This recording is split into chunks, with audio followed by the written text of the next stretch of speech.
NEET 2026 leaked, NEET 2026 cancelled. ये news पढ़कर सुनकर बहुत दुख होता है। मैं एक टीचर हूँ, ना तो मेरा कोई भाई भतीजा बैठ रहा है एग्ज़ाम के लिए, ना ही कोई बच्चे बैठ रहे हैं, लेकिन दुख बहुत है क्योंकि इन बच्चों की तैयारी, सालों की तैयारी, सालों की सैक्रिफाइस गई भाड़ में। मेरा गुस्सा प्रशासन के ऊपर है। ये प्रशासन क्या कर रहा है? इतने सालों से ये एग्ज़ाम हो रहा है और हर साल कोई ना कोई एग्ज़ाम लीक हो जाता है। हर साल कोई ना कोई लीक हो जाता है। क्या कारण है? क्या हमारी व्यवस्था ये काम संभाल नहीं सकती? ये एनटीए ये हमारा काम अच्छी तरह से नहीं करवा सकती? लीक कैसे हो जाते हैं पेपर? लीक होने में किसी ना किसी का अंदर का हाथ होता है, वरना कोई चीज़ लीक नहीं हो सकती।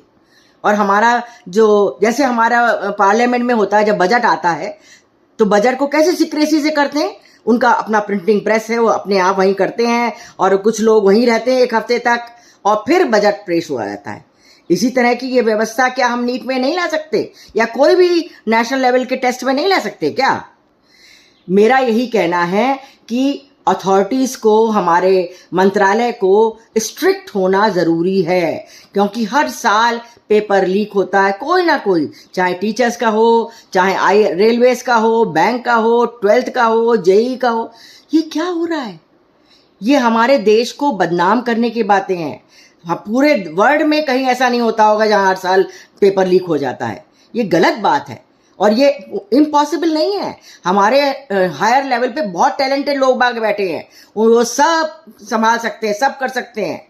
ऐसा नहीं कि कोई नहीं कर सकता। We have very talented people, creamy layer, they can all control and do the work and take care of the security of the paper. Paper may not leak unless किसी का हाथ है इसमें।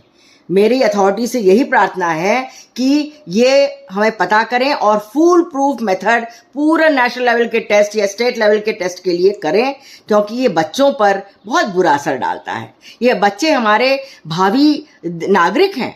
4-5 साल में ये हमारा देश संभालने वाले हैं। उनके ऊपर क्या असर पड़ेगा बताइए? इसीलिए मेरी रिक्वेस्ट है मंत्रालय से कि जो भी दोषी हैं उनको पकड़िए, उनको प्रूव करिए, देश को बताइए कि हमने पकड़ लिया और अब नहीं होगा।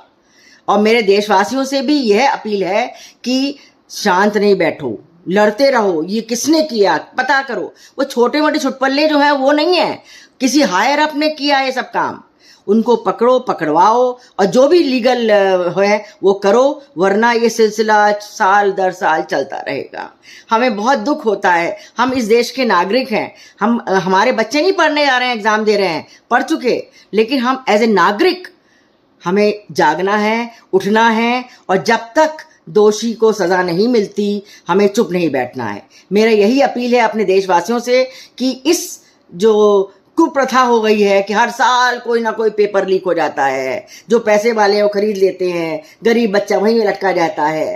ये क्या हो रहा है? क्या हो रहा है? हमारा देश बदनाम हो रहा है। हमें देखो कि हमारा देश बदनाम ना हो। हमारे भावी बच्चे जो हैं, यंग बच्चे जो हैं, ये अच्छी वैल्यूज लेके आगे बढ़ें।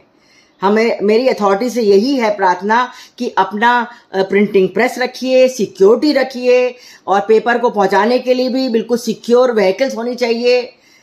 It is not impossible. It is possible. We can do and we should do. Please and आंदोलनकारी अपने आंदोलन जारी रखो जब तक हमारा कल्प्रिट नहीं मिलता है, जब तक हमें एश्योरेंस नहीं मिलती है कि आगे से पेपर लीक नहीं होंगे। मेरा यही अनुरोध है। आशा है आप सभी लोग ये बात से सहमत होंगे। जय Hind, Vande Mataram. Please subscribe my channel and share. Thank you.